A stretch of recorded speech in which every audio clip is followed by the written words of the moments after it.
Hi welcome to NTV business bulletin. Business bulletin లో ముందుగా latest developments ని చూద్దాం.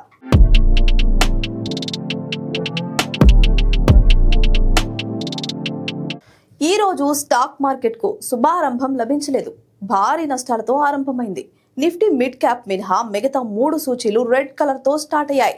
ఏ ఇండెక్స్ ఎన్ని పాయింట్ల వద్ద లాంచ్ అయిందో ఇప్పుడు చూద్దాం.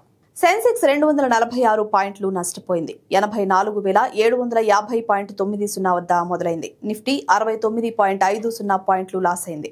25,984.40 దగ్గర ట్రేడింగ్ బిగిన్ అయింది. నిఫ్టీ బ్యాంక్ 233 పాయింట్లకు పైగా కోల్పోయింది. 58,152.10తో శ్రీకారం చుట్టింది. రూపాయి విలువ మరో 20 పైసలు క్షీణించింది. 88.41 వద్ద ఉంది. డాక్టర్ రెడ్డి షేర్ 4.5% పైగా నష్టపోయింది. Late travel news tech stock value దాదాపు 13% పడిపోయింది. వొడాఫోన్ ఐడియా కూడా నేల చూపులు చూస్తోంది. సాగిలిటీ సంస్థ షేర్ విలువ 8% గెయిన్ అయింది.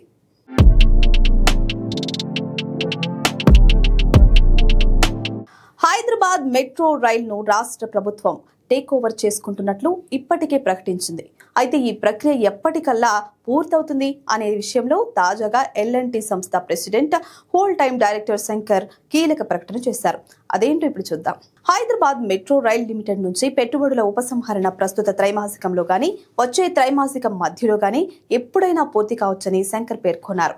ఎల్&టి Q2 ఫలితాల అనంతరం ఆయన ఈ విషయాన్ని వెల్లడించారు. ఈ లావాదేవీకి సంబంధించిన పత్రాల విషయంలో కొన్ని లోపాలు జరిగి ఉండొచ్చని, అందుకే వచ్చే త్రైమాసికం నాటికి పూర్తి కావచ్చని స్పష్టం చేశారు. ఇది ఎంత తొందరగా పూర్తయితే అంత మంచిదని అభిప్రాయపడ్డారు. అయితే ఈ గడువు పొడిగింపులో తాము ఒక్కరమే భాగం కాదన్న విషయాన్ని గుర్తుపెట్టుకోవాలని చెప్పారు.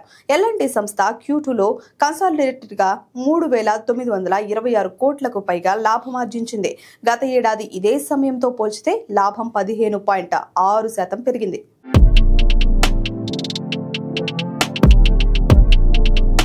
ప్రస్తుత బ్యాంకింగ్ రంగంలో మరోసారి విలీనాలకు కేంద్ర ప్రభుత్వం ప్రణాళికలను సిద్ధం చేస్తున్నట్లు తెలుస్తోంది. తద్వారా సంస్కరణలకు కసరత్తు చేస్తున్నట్లు అధికార వర్గాలే వెల్లడించడం గమనార్హం. అయితే ఏ బ్యాంకులు విలీనం కాబోతున్నాయో ఇప్పుడు చూద్దాం. Bank of India, BOI, union bank of India, UBI విలీనమయ్యే అవకాశాలు ఉన్నాయి. ఇదే జరిగితే స్టేట్ బ్యాంక్ ఆఫ్ ఇండియా తర్వాత దేశంలో రెండో అతిపెద్ద ప్రభుత్వ రంగ బ్యాంకు ఏర్పడనుందన్నమాట. ఈ కొత్త బ్యాంకు మొత్తం ఆస్తుల విలువ 26.42 లక్షల కోట్ల రూపాయలకు చేరనుంది. చెన్నై కేంద్రంగా పనిచేసే Indian overseas bank, IOB, Indian బ్యాంకులను సైతం ఒక్కటి చేయాలని కేంద్ర ప్రభుత్వం యోచిస్తున్నట్లు చెప్తున్నారు. ఇది ఇలా ఉండగా Punjab and Sindh bank, bank of మహారాష్ట్రలను భవిష్యత్తులో ప్రైవేటీకరించే ఆలోచన ఉన్నట్లు తెలుస్తోంది.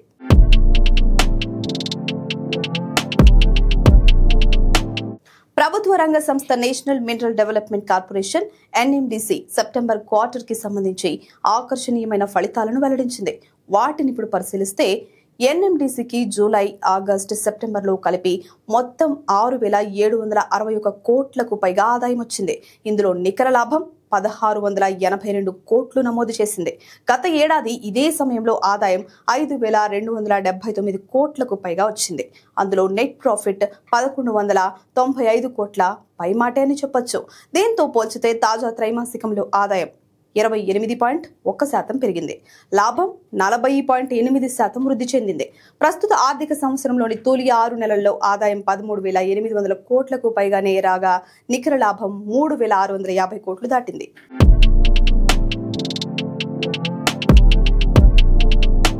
ప్రభుత్వ రంగ బ్యాంకుల షేర్ల విలువ కేవలం 2 నెలల్లో ఏకంగా 2.3 లక్షల కోట్లు పెరగడం విశేషం. ఈ సంవత్సరం బ్యాంక్ స్టాక్లు అతిపెద్ద పునరాగమనాన్ని ప్రదర్శించాయి. నిఫ్టీ PSU బ్యాంక్ ఇండెక్స్ దాదాపు 20% ఎగబాకింది. అయితే ఈ ర్యాలీకి కారణాలేంటి? దలాల్ స్ట్రీట్ స్థిరత్వం ఇలాగే కొనసాగుతుందా, లేక భవిష్యత్తులో ఆటంకాలేమైనా ఎదురవుతాయా అనే ప్రశ్నలు ఉత్పన్నమవుతున్నాయి. ఈ చర్చకు సంబంధించిన వివరాల్లోకి వెళితే, ప్రభుత్వ రంగ బ్యాంకుల స్టాక్స్ విలువ భారీగా పుంజుకోవడంతో మార్కెట్ క్యాపిటలైజేషన్ 2 నెలల్లోనే 2.3 లక్షల కోట్లు పెరిగింది. అయితే ఈ బూమ్ తాత్కాలికమేనా, లేక PSU లెండర్ల సరికొత్త బుల్ మార్కెట్ కి శ్రీకారం చుడుతుందా అనేది ఆసక్తికరంగా మారింది. Nifty PSU bank index August నుంచి పరిశీలిస్తే దగ్గరగా 20% జంప్ అయింది. తద్వారా 52 వారాల గరిష్టాన్ని తాకింది. మార్చి నెలలో నమోదైన కనిష్టాలతో పోల్చితే 46% ర్యాలీ తీస్తోంది. అన్ని ప్రభుత్వ రంగ బ్యాంకుల మార్కెట్ క్యాపిటలైజేషన్ సుమారు 18 లక్షల కోట్లుగా నమోదైంది. ఫండమెంటల్స్ మెరుగుపడడం, విధానపరమైన సానుకూలతలు, పెరుగుతున్న విదేశీ పెట్టుబడిదారుల ఆసక్తి తదితర కారణాలతో రంగాల వారీగా రీ-రేటింగ్ జరుగుతోంది. ఈ నేపథ్యంలో ఇండియన్ బ్యాంక్ 2 నెలల్లోనే 26% రిటర్న్స్ ఇచ్చింది. Bank of India, Canara bank 20% పైగా లాభపడ్డాయి.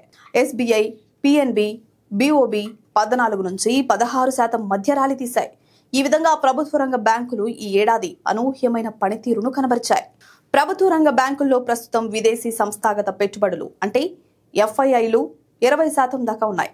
ఈ పరిమితిని ప్రభుత్వం 49% పెంచే అవకాశాలు ఉన్నాయని నువామా ఇన్స్టిట్యూషనల్ ఈక్విటీస్ రిపోర్ట్ పేర్కొంది. ఇదే జరిగితే ప్రభుత్వ రంగ బ్యాంకుల్లోకి $4 బిలియన్ నిధులు వస్తాయి.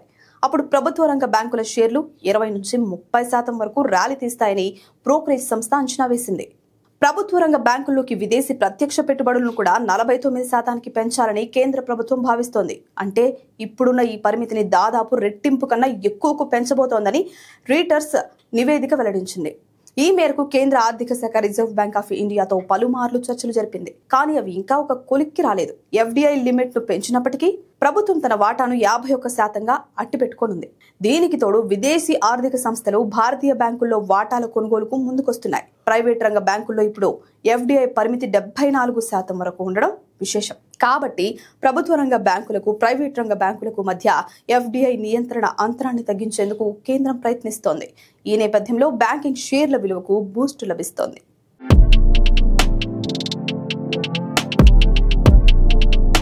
అమెరికా కేంద్ర బ్యాంకు కీలక నిర్ణయం తీసుకుంది. ప్రామాణిక వడ్డీ రేట్లను మరోసారి తగ్గించింది.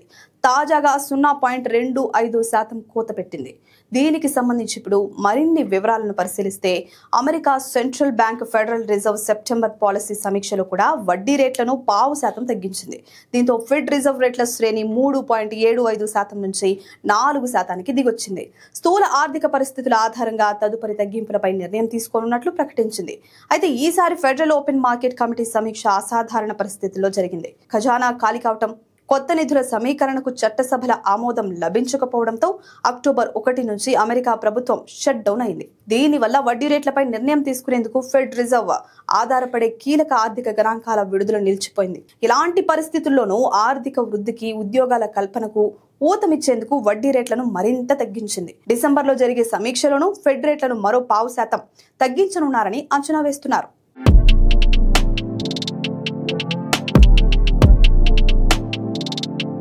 మరిన్ని బిజినెస్ న్యూస్ డెవలప్మెంట్స్ తో రేపటి బులెటిన్ లో మళ్ళీ కలుద్దాం. Thank you.